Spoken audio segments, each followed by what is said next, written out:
प्यारे बच्चों, ऐसा समझो कि मान लीजिए अगर आपने इस चैप्टर को नहीं पढ़ा हो अभय मौर्य जी, तो भी आप लगा सको, कर सको। डॉपलर प्रभाव, यही जो है लेसन है, सभी लोग ध्यान दीजिए। डॉपलर प्रभाव नामक लेसन जो कि अंतिम लेसन है, आपको इसी लेसन पर सवालें लगानी है।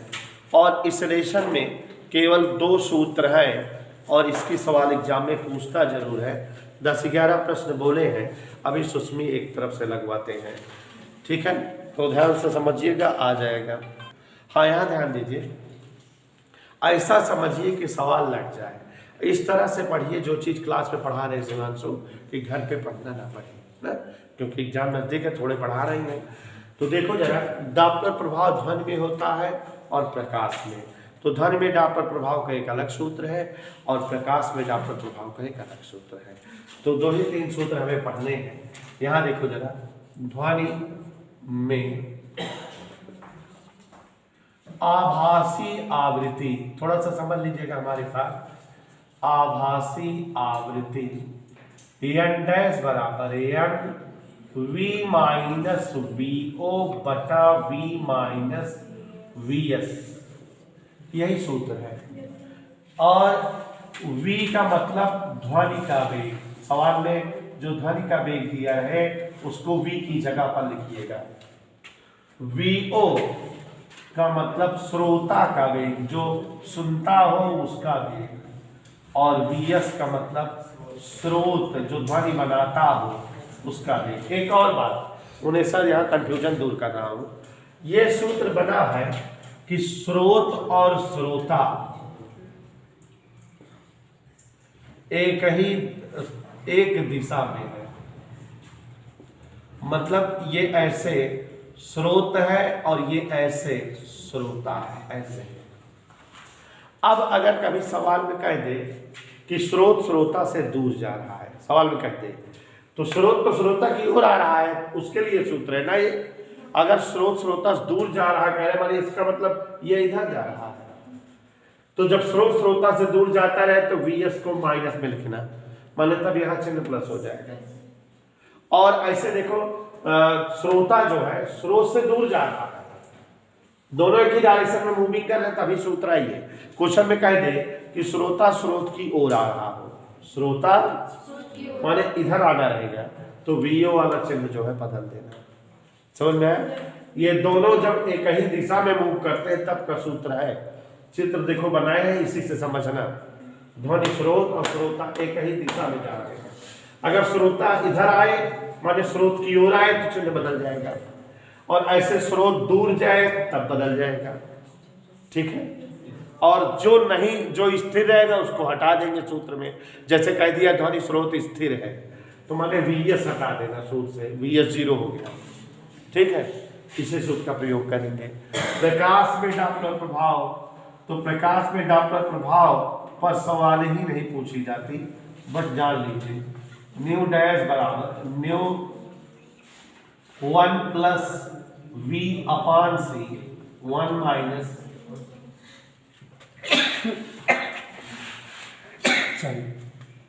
सूत्रवा तो आप जानते रहिए, सवाल पूछी नहीं जाती। तो सूत्रवा यहां पर देखो जरा, न्यू का मतलब क्या है बेटा? आवृत्ति, वास्तविक। और वी का मतलब स्रोत या प्रेक्षक, जो देखता हो। दोनों के वेग को वी से लिखते हैं। और सी क्या है? प्रकाश का वेग। कोई डाउट बेटा? समझ आ रहा है? जो सूत्र यूज होता है वो ये है, डेल्टा लेम्डा बराबर वी अपान सी इंटू लेम्डा, डॉपलर विस्थापन। इस सूत्र पर सवालें आपको प्रकाश में मिलेंगी। तो इस सूत्र पर सवाल मिलेंगे और इस सूत्र पर। अब हम लोग सवाल पढ़ेंगे, सीरियल वाइज समझेंगे, अपने आप आने लगेगी। 10-11 सवाल हमने आपको बोला है, तो 1 to 1 एक तरफ से बोलिए बेटा, सवाल हम लगवाएं। तो बोलिए, कोई एक बंदा बोले। कोई क्वेश्चन बोलो पहला ढूंढ लें। हाँ हाँ, एक गतिमान मनुष्य को स्थिर स्रोत की ध्वनिक 5% गिरी हुई प्राप्त होती है। हाँ देखिए जरा प्रश्न पढ़ रहे हैं, सभी लोग ध्यान दीजिएगा। एक गतिमान मनुष्य को किसी स्थिर स्रोत की ध्वनि का तारकत्व, स्थिर स्रोत कह दिया माने Vs 0 हो गया। एक गतिमान मनुष्य को स्थिर स्रोत की ध्वनि का तारक 5% गिरा हुआ लगता है। उसके गति की चाल और उसकी दिशा बताइए। ध्वनि की चाल 330 मीटर पर सेकेंड है।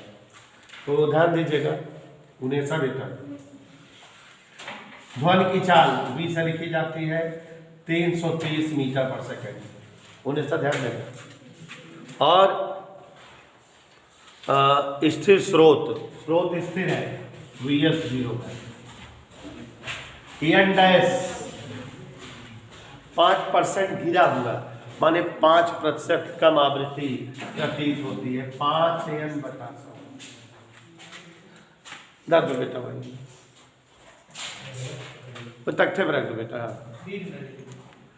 5% गिरा हुआ प्राप्त होता है।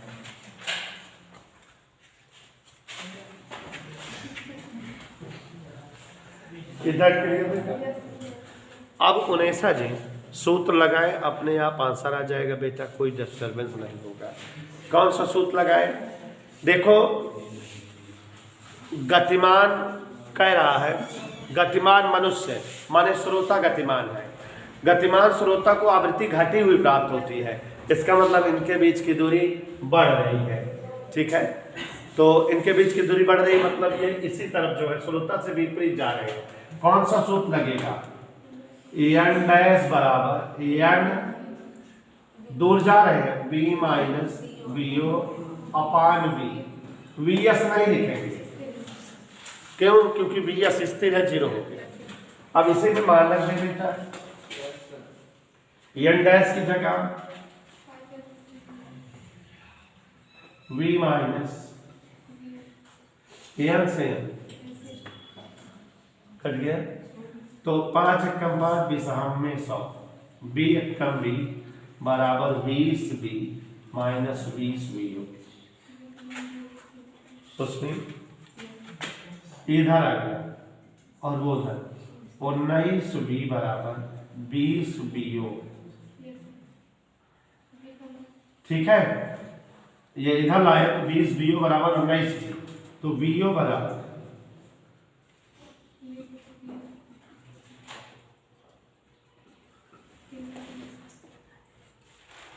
काट पीट सकते हैं, पूरा करके 2 से भाग दे दीजिए, कोई दिक्कत बेटा? कर सकते हो। 16.5 ऐसे कुछ आ जाएगा, जितना भी आए आंसर हो जाएगा। ठीक है, पूरा करके भाग दे दीजिएगा। अगला प्रश्न पढ़ो। जब कोई इंजन किसी श्रोता से दूर जाता है तो इंजन की सीटी की आवृत्ति वास्तविक आवृत्ति को 6/7 हाँ देखो जरा प्रश्न ध्यान से सुनिए, टेक्निकल है। कोई इंजन किसी श्रोता से दूर जाता है, कोई इंजन माने ध्वनि स्रोत श्रोता से दूर जाता है, इधर जा रहा है ना, श्रोता से दूर जा रहा माने बीएस को प्लस बनाएंगे। और स्थिर श्रोता माने वीओ 0। ठीक है ना, तो इंजन के सीटी की आवृत्ति वास्तविक आवृत्ति के 6/7 गुना प्रतीत होती है। एन डैश बराबर 6/7 एन। सुस्मी, चाल वायु की 330, वायु में ध्वनि की 330 मीटर पर सेकेंड। प्यारे बच्चों सूत्र क्या होता है? एन डैश बराबर N V upon V plus V S. देखो बीओ नहीं लिखे और इसका दिशा चूंकि उधर जा रहा है बदल दिए, प्लस कर दिए। मान रख दो बेटा 6/7 एन बराबर एन वी अपान एन से एन, ऐसे नहीं बोलते हैं। 7 वी बराबर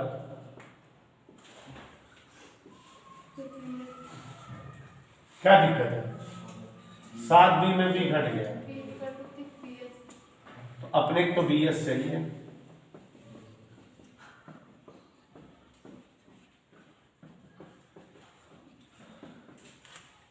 कोई डाउट बेटा? समझ है? अगला पढ़ो। एक मोटर कार 72 किलोमीटर प्रति घंटा की चाल से एक चौराहे की ओर आ रही है। इसकी वाणिज्य ध्वनि आवृत्ति चौराहे पर खड़े सिपाही को 260 हर्ट्ज हाँ, रह जाओ।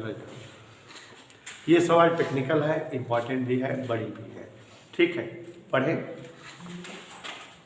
एक मोटर कार 72 किलोमीटर प्रति घंटा की चाल से एक चौराहे की ओर आ रही है। उसके हॉर्न के ध्वनि की आवृत्ति चौराहे पर खड़े सिपाही को 260 हर्ट्ज सुनाई देती है। तो मोटर कार यहाँ पर जो है ध्वनि स्रोत है और कितने चाल से है? 72 किलोमीटर प्रति घंटा।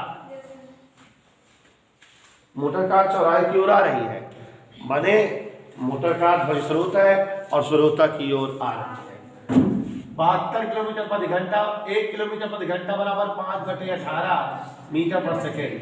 18 चौक 4 पंचे 20 मीटर पर सेकेंड उसकी चाल है। और श्रोता स्थिर है, कह रहा है चौराहे पर खड़े सिपाही को।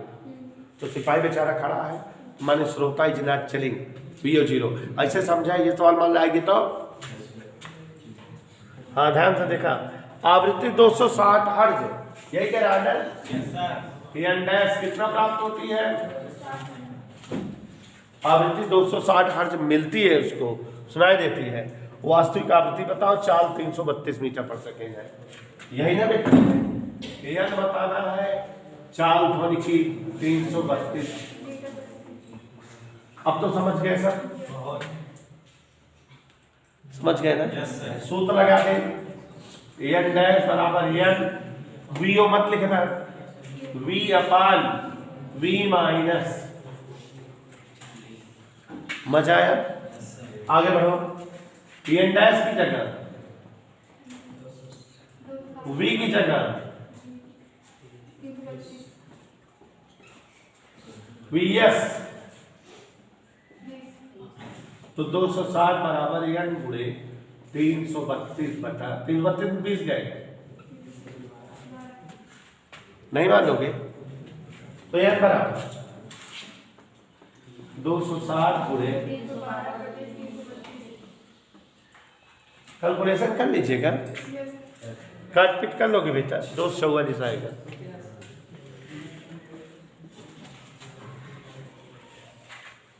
कहीं कोई दिक्कत? क्वेश्चन नंबर 4 पढ़ते हैं, ध्यान सुनिएगा। एक इंजन 1240 हर्ट्ज आवृत्ति की सीटी बजाता हुआ, कोई इंजन है, सवाल समझोगे तभी, नहीं तो माइनस प्लस गलत हो जाएगा तो उत्तर नहीं मिलेगा। 1240 हर्ट्ज आवृत्ति की सीटी बजाता हुआ 90 किलोमीटर प्रति घंटा के वेग से पहाड़ी की ओर जा रहा है। तो मतलब ये स्रोत है, स्रोत की वास्तविक आवृत्ति 1240 हर्ट्ज है और स्रोत की चाल भी दिया है। कितना दिया बेटा? 90 किलोमीटर प्रति घंटा। सभी लोग समझने का प्रयास करो। 90 गुणे 5/18, 18 पंचे 90, 55 25 मीटर पर सेकेंड। एक स्पष्ट प्रतिध्वनि ड्राइवर को सुनाई देती है। देखो यहाँ टेक्निकल हो गया, ध्यान समझो नहीं सर। टेक्निकल ये हो गया बेटा कि जैसे इंजन है, इंजन की आवाज गई तो गई पहले कहाँ गई? पहाड़ी पर टकराई, वही आवाज लौट के आई, इसको सुनाई ड्राइवर को। ठीक है ना? तो यहाँ जो है जब सुनाई देती है तो ये श्रोता हो गया, और इसकी भी चाल यही हो गई। वहां से जो आ रही है, पहले यहां से जो ध्वनि उत्पन्न हुई पहाड़ी पर लड़ेगी तो वहां किस आवृत्तिक ध्वनि होगी ये पता करेगा, तो वो एन डैश आ जाएगा। नहीं समझे? जैसे ये इंजन है, ये चल रहा है, यहां कहीं पहाड़ी है, ध्यान से देखो। तो जब यहां से आवृत्ति एन है तो ये आवाज यहां जाके लड़ी तो यहां कुछ आवृत्ति पता लगेगी। पहाड़ी पर कितनी आवृत्ति है हम पता कर सकते हैं सूत्र का प्रयोग करके। ये श्रोता मान ले, पहाड़ी को श्रोता मान ले, स्थिर है, तो इस आवृत्ति तरंगे यहाँ पे आई, माने जो है स्थिर श्रोता की और पहाड़ी की तरंगे आई। कितनी आवृत्ति यहाँ पर हुई पता लग जाएगा। फिर उसके बाद यही जो है ध्वनि इधर आएगी, ठीक है, तो ध्वनि इधर आएगी, इसको सुनाई देगी। अब की बार के केस में ये श्रोता का काम कर रहा है जो इंजन पर ड्राइवर है और गतिमान भी है, जबकि स्रोत क्या है, स्थिर। तो फिर जो आएगा उत्तर पता लगेगा। समझ में आई बात? टेक्निकल हो गई ना। इंजन से उत्पन्न ध्वनि, चुप, इंजन से उत्पन्न ध्वनि जब पहाड़ी से टकराए तो आवृत्ति ना बोले एन डैश, ध्यान से देखो, आवृत्ति एन डैश। अब इस केस में सूत्र याद करो, N V minus V O, यही होता है, लेकिन यहां पहाड़ी स्थिर है, upon V minus V S, श्रोता गतिमान है।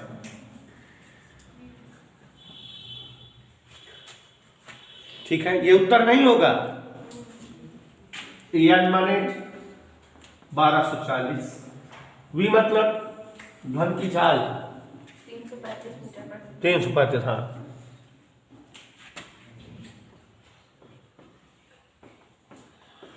माइनस तो 1240 बटे 335 है, 0 0 31 चौको 4 5 6 20 4 6 12 2 14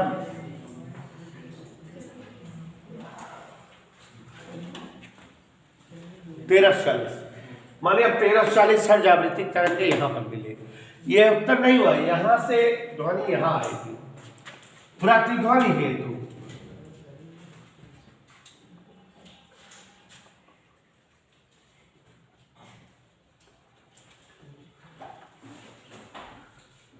प्रतिध्वनि कहां आ रही है, यहां से यहां आ रही है, तो यहां पर एन डैश बराबर 1340, ध्वनि की चाल तो 335 रहेगी,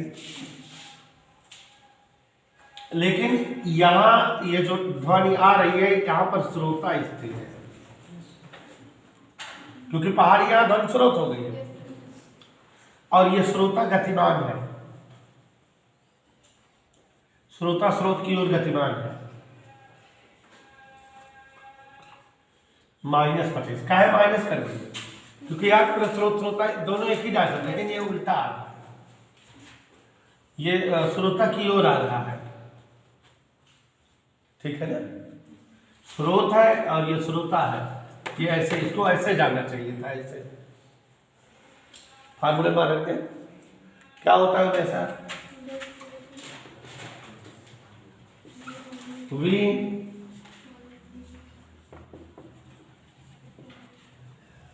ठीक है, VS 0 हो गया।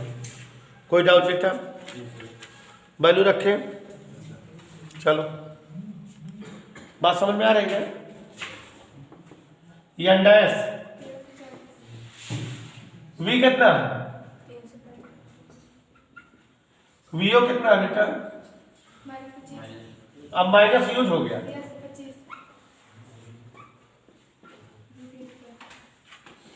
ठीक है, माइनस यूज कर लेंगे, 335 का चाहिए, काट पीट लेना बेटा, कैलकुलेशन कर लीजिएगा, नोट करो। अगला क्या है बेटा, यदि कोई श्रोता की गतिमान ध्वनि स्रोत की ध्वनि आघात से आवृत्ति की 5/4 प्रतीत होती है तो स्रोत की चाल तथा वर्तमान विपरीत दिशा बताओ। यदि स्थिर श्रोता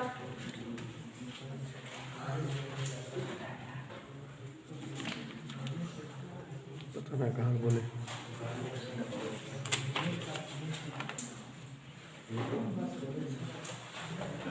हाँ क्या बोले बेटा। यदि इसके श्रोता के गतिमान ध्वनि स्रोत की ध्वनि की आभासी आवृत्ति वास्तविक आवृत्ति की 5/4 अच्छा रहेगा।